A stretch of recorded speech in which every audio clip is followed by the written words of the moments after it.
तो कांग्रेस पार्टी ने जो काम स्वीकृत करवाए उन्हें 40% कमीशन खाकर उनको कंप्लीट करवाएं। मैं उदाहरण देता हूं, हाटीपिला में कॉलेज, ITI कॉलेज, तिल्लाखेड़ी कॉलेज, शासकीय महाविद्यालय, जिनमें 2 बिल्डिंग का काम उन्हें 40% कमीशन के लिए रुकवा दिया। और ऐसी बहुत सारी वर्तमान समय में जो हाटीपिला विधानसभा में जो माहौल देखने को मिल रहा है, उस माहौल के हिसाब से मैं आपके चैनल के माध्यम से बता देना चाहता हूं कि निश्चित तौर पर यहां से राजवीर सिंह जी बघेल साहब भारी मतों से जीतेंगे। विकास करे, बड़े विकास नहीं करे, फिर हाटीपिला में बेरोजगारी बहुत है। बड़े बड़े युवा साथी जो MA करे, BA करे, दर फिर रहे, मंडी में हमाली कर रहे, ऐसा कुछ विकास नहीं करा उन्होंने। यहाँ से पार्षद हैं ये पिंटू जी, जो भारी मतों से विजय प्राप्त की है इन्होंने कांग्रेस से। इनसे पूछना चाहते हैं कि कांग्रेस अपने मुद्दे पे चुनाव लड़ रही है, तो इस विधानसभा में निश्चित तौर पर कमलनाथ जी के नेतृत्व में मध्य प्रदेश में सरकार कांग्रेस की बनने जा रही है। यह हाटीपिला विधानसभा में भी राजवीर सिंह जी बघेल भारी मतों से विजय होंगे जी। आने वाले चुनाव में जो किसान वर्ग के लोग हैं वो महंगाई से परेशान है। महंगाई के साथ साथ ही उनको खाद बीज की व्यवस्था नहीं मिल रही है। वर्तमान समय में गेहूं की बुआई का समय, किसान दर बदर खाद के लिए परेशान है। कमलनाथ जी की भी जो वर्तमान की योजनाएं हैं, उन योजनाओं में जनता के प्रति जनता का रुझान काफ़ी हद तक कमलनाथ जी की योजनाओं से प्रभावित हुए हैं। बेटी पढ़ाओ बेटी बढ़ाओ योजना काफ़ी हद तक महिलाओं ने पसंद करी है। उसके बाद में 100 यूनिट 100 रुपये 200 यूनिट तक का बिजली बिल हाफ जो योजना कमलनाथ जी ने लागू की है, उससे आम जन लोग काफ़ी प्रभावित हुए हैं। एक सबसे बड़ी योजना जो परसों के दिन कमलनाथ जी ने बताई है कि अपना खेत अपनी DP, उससे कहीं ना कहीं किसान वर्ग के लोगों को बहुत ज़्यादा फायदा है। और कांग्रेस ने हमेशा से ही गरीबों के हित में काम किया है। वर्तमान समय में जो हाटीपिला विधानसभा में जो माहौल देखने को मिल रहा है, उस माहौल के हिसाब से मैं आपके चैनल के माध्यम से बता देना चाहता हूं कि निश्चित तौर पर यहां से राजवीर सिंह जी बघेल साहब भारी मतों से जीतेंगे। अच्छा, भाजपा ने जो लाडली बहनों को जो राशि डाली है, हर महीने राखी में भी डाली है, तोहफा दिया है, तो आपको क्या लगता है वो लाडली बहना आपके समर्थन में खड़ी रहेंगे आपके साथ? बिल्कुल खड़ी रहेंगे। उन लाडली बहनों के साथ जो छलावा हुआ है, वो छलावे को वो अच्छी तरह जान चुकी है। अगर वो 1000 रुपये जब कोरोना के समय जब वही बहनें दर बदर भटक रही थी, उस समय उन लोगों ने वो 1000 रुपये क्यों नहीं दिए? उस समय जब आम नागरिक, कितने गरीब वर्ग के लोग भूख से परेशान थे, तब 450 रुपये में माननीय मुख्यमंत्री जी ने उस समय गैस सिलेंडर क्यों नहीं दिया? तो जनता अब बेवकूफ़ नहीं बनेगी, जनता स्पष्ट तौर से कांग्रेस के साथ। अच्छा, भाजपा कह रही है कि हमने इस क्षेत्र में अच्छा विकास किया है, तो इस बार हम ही सीट ले जाएंगे, तो उसमें आपका क्या कहना है? बिल्कुल, उनका विकास तो दिख रहा है। युवा बेरोजगार घूम रहा है दर बदर। आज हमें मंडी में देखो आप, BCom M.Com करे हुए लोग हमाली कर रहे हैं, तो ये कौन सा विकास? क्या शुभ नाम भी आपका? विशाल माली। अच्छा, आप पहली बार मतदान करेंगे? हाँ जी। अच्छा, ये जो मनोज चौधरी जो आपके पूर्व विधायक, अभी वर्तमान विधायक रहे हैं, तो उनके कार्यकाल से आप कितना खुश हैं? मनोज चौधरी वर्तमान विधायक है, वह पूरी तरीके से असंतुष्टि है, क्योंकि उन्होंने आज तक किसी भी काम को संतुष्ट नहीं करा। जो कांग्रेस पार्टी ने जो काम स्वीकृत करवाए उन्हें 40% कमीशन खाकर उनको कंप्लीट करवाएं। मैं उदाहरण देता हूं, हाटीपिला में कॉलेज, ITI कॉलेज, तिल्लाखेड़ी कॉलेज, शासकीय महाविद्यालय, जिनमें 2 बिल्डिंग का काम उन्हें 40% कमीशन के लिए रुकवा दिया। और ऐसी बहुत सारी, आज तक किसी हाटीपिला में एक शासकीय स्कूल है, उसका आज तक निर्माण नहीं करवाया। किसी भी कार्य में मनोज चौधरी का कोई योगदान नहीं रहा। वह सिर्फ नाम का विधायक है, काम का विधायक नहीं। कांग्रेस पार्टी किसानों के हक के लिए लड़ती है, मजदूरों के हक के लिए लड़ती है। बाकी मनोज चौधरी उसको घूमने से फुर्सत नहीं, दूसरे अपने स्वार्थ के लिए, अपनी बस एंजॉयमेंट के लिए सिर्फ काम करते हैं। अच्छा, लोगों का कहना है कि वो व्यक्तिगत लोगों से जुड़े हुए हैं, जनता का काम करते हैं, छोटा हो या बड़ा हो उनके लिए सभी समान है और सभी का काम करते हैं, तो इस बारे में आपका क्या कहना है? आपको मैं बताना देना चाहता हूँ कि ऐसा कुछ नहीं है। आप अभी उनको फोन लगाओ, आपका फोन नहीं उठाएंगे। वो ऐसे निस्वार्थ हैं और ऐसे घमंडी हैं कि आप जैसे वो हाटीपिला भी आएंगे तो सिर्फ हाटीपिला वालों के लोगों के फोन उठाएंगे। आप त्रिपुरा में कोई आदमी रहेगा, उसका फोन नहीं उठाएंगे और किसी भी प्रकार कोई काम नहीं करेंगे। वह भले ही ईमानदारी का काम हो, अच्छा काम हो, किसी भी काम में इनकी इंटरेस्ट नहीं रहती है और वो काम नहीं कर पाते हैं। अच्छा, उनके समर्थक कहते हैं कि उनका व्यक्तिगत चुनाव है और व्यक्तिगत छवि बहुत अच्छी है, तो इस बार फिर वो विधायक बनेंगे, तो उस संबंध में आपको क्या कहना है? छवि के बारे में मैं कहना चाहता हूँ कि इनकी छवि ऐसी है कि वो हर समाज को गाली देते हैं। आप प्रत्यक्ष रूप से देख ले तो कई वीडियो वायरल हो रहे हैं, पाटीदार समाज और बहुत सारी समाज उनको गलत शब्द बोले हैं। ये किसी भी समाज की बुराई, हम नहीं चाहते किसी समाज की बुराई करें।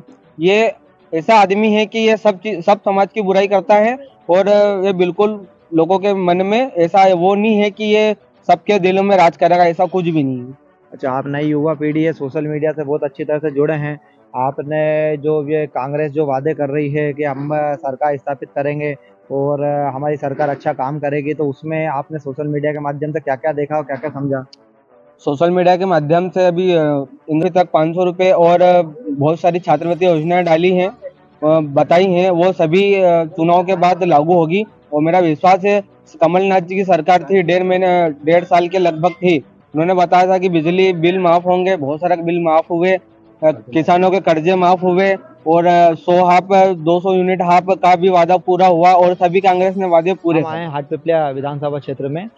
ये भाई साहब हैं जो इनके जीवन का मतदाता बने हुए हैं पहले, ये पहली बार वोट डालने जा रहे हैं।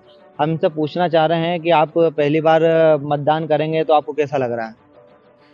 हमें पहली बार मतदान करने में बहुत मज़ा आएंगे और हम राजवीर सिंह बघेल को पहला मतदान हमारा देंगे और इस बार विधानसभा में राजवीर सिंह बघेल को भारी मतों से विजय बनाएंगे।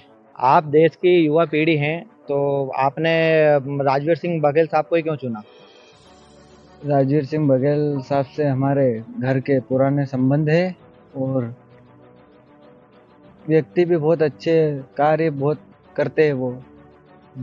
आप नवयुवक हैं, तो आपको लगता है कि राजवीर सिंह बघेल मतलब विकास कार्यों को अच्छी तरह से निभा पाएंगे, उनकी जिम्मेदारी को निभा पाएंगे?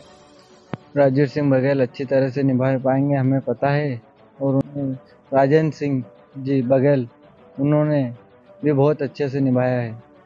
अच्छा, ठीक है। उनके जैसे परिवार में जो लोगों ने राजनीतिक स्तर अच्छा रखा है, वैसा वो आगे बढ़ाएंगे, ऐसा आप कहना चाहते हैं? हाँ, ठीक है, धन्यवाद। आप भी हाटपिपलिया विधानसभा क्षेत्र के मतदाता हैं, आप भी मतदान करेंगे। आपने कई राजनीतिक मुद्दे देखे होंगे, कई राजनीतिक लड़ाइयाँ देखी होगी, जैसे सामने सामने मनोज जी चौधरी और राजवीर सिंह बघेल आमने सामने हैं, तो आप क्या मतलब किसको मतदान करेंगे? ये तो बचपन से दादा से, छोटा था जब से दादा से जुड़ा हूँ मैं, और परिवार के लोग हैं मेरे जी, और हमेशा से उनका ही सहयोग करा मैंने और जीवन भर उनके साथ ही जुड़ा रहूंगा। आप जैसे आपने बताया कि आप बचपन से उनसे जुड़े हैं, तो बचपन से आपने देखा होगा कि उनने लोगों के प्रति क्या क्या कार्य किए? बहुत विकास करा उनने क्षेत्र में। उनके पापा भी विधायक थे 3 बार, उनने भी अच्छा काम करा। भैया ने भी क्षेत्र के लिए अच्छा काम करा अभी तक। अच्छा, तो मतलब आप ऐसा कहना चाहते हैं कि जो भैया की जो पीढ़ी दर पीढ़ी ने जो कार्य किया है अच्छा, उसको भैया आगे बढ़ाएंगे और आपके क्षेत्र को विकास की ओर ले जाएंगे। बेरोजगारी के मुद्दे में देखा जा रहा है कि बेरोजगार बहुत सारे हैं इस क्षेत्र में, तो बेरोजगार के लिए क्या क्या कर सकते हैं भैया, ऐसा कुछ? युवाओं के लिए तो बहुत कुछ करेंगे इस बार। युवाओं की आवाज उठाएंगे और युवाओं को आगे बढ़ाएंगे। युवा बहुत पीछे है, नौकरी चाकरी कुछ भी नहीं मिल रहा युवाओं को, मतलब, तो इसलिए भैया बहुत आगे बढ़ के काम करेंगे युवाओं के लिए। तो था यहाँ पे विचार किया गया था सरकार के द्वारा, तो आपको ऐसा लगता है कि कांग्रेस सरकार पुनः इसको एयरपोर्ट के लिए स्वीकृत करेगी? जी बिल्कुल करेगी, 100% करेंगे कमलनाथ जी। जो पूर्व में आपके यहाँ विधायक रहे हैं मनोज जी चौधरी, वो अपने विकास के दावों को लेकर फिर चुनाव लड़ रहे हैं, तो उनके विकास कार्यों को लेकर आप कितने संतुष्ट हैं अभी तक? हम 1% भी संतुष्ट नहीं है, 0%। उनसे बहुत ही विचार उनके बहुत बेकार हैं और कोई भी पब्लिक का काम नहीं किया उन्होंने आज तक। वो लोगों का कहना है कि वो एक ऐसे नेता हैं जो लोगों से डायरेक्ट जुड़े हैं, तो आपने कभी उनसे मिलने की कोशिश की या कोई कार्य कराने की कोशिश की? नहीं, ये सब झूठ बात है। खाली उनके 2-4 लोग हैं, खाली ये झूठा वो फैलाते हैं बस। वो काम क्षेत्र में कोई पब्लिक के पास जाते ही नहीं हो, और ये आज तक कोई भी काम नहीं किया उन्होंने पब्लिक का। अच्छा, आप कहना चाहते हैं कि अभी तक कोई कार्य किया नहीं है, ये जो भी अफवाहें हैं कि डायरेक्ट वो लोगों से संवाद करते हैं, अच्छा, ये सारी बातें झूठ है। और आप अभी वो चुनाव लड़ रहे हैं, वो भी नए नए विकास के मुद्दों पे और लड़ रहे हैं आगे चुनाव, तो क्या स्थिति रहेगी उनकी इस क्षेत्र में? नहीं, इस क्षेत्र से तो बहुत भारी मतों से क्या, बहुत बेकार स्थिति से हारेंगे वो। लोग कहते हैं कि वो व्यक्तिगत चुनाव लड़ रहे हैं, जैसे कांग्रेस में उन्होंने चुनाव लड़ा था तो कांग्रेस से भी विजयश्री हासिल की थी इस क्षेत्र से, और बीजेपी से चुनाव लड़ा तो बीजेपी से भी विजयश्री हासिल की। तो इस संबंध में आपका क्या कहना कि व्यक्तिगत चुनाव है कि पार्टीगत चुनाव है? ये तो अब ये पार्टी का चुनाव भी है और जनता का भी चुनाव है। जनता का मुद्दा है, किसान का मुद्दा है। किसान बहुत परेशान है, आज किसान की फसल का भाव नहीं है, सोयाबीन 4,000 का जा रही है, वो तो कोई भी चीज का भाव नहीं किसान की, और किसान बहुत ही परेशान है इस चीज से।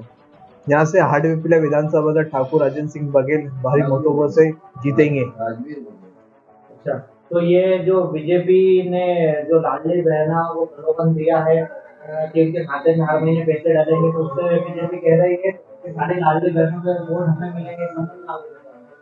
पूरे मध्य प्रदेश में 5 करोड़ महिला है, उसमें से 1 करोड़ महिला को लाडली बहना का 1,000 रुपये मिल रहा है। इसलिए नहीं, क्योंकि 4 करोड़ महिला हमारे कांग्रेस पार्टी के साथ है। जो 4 करोड़ महिला है वही हमें जिता के लाएंगी पूरे विधानसभा में। विकास करे, बड़े विकास नहीं करे।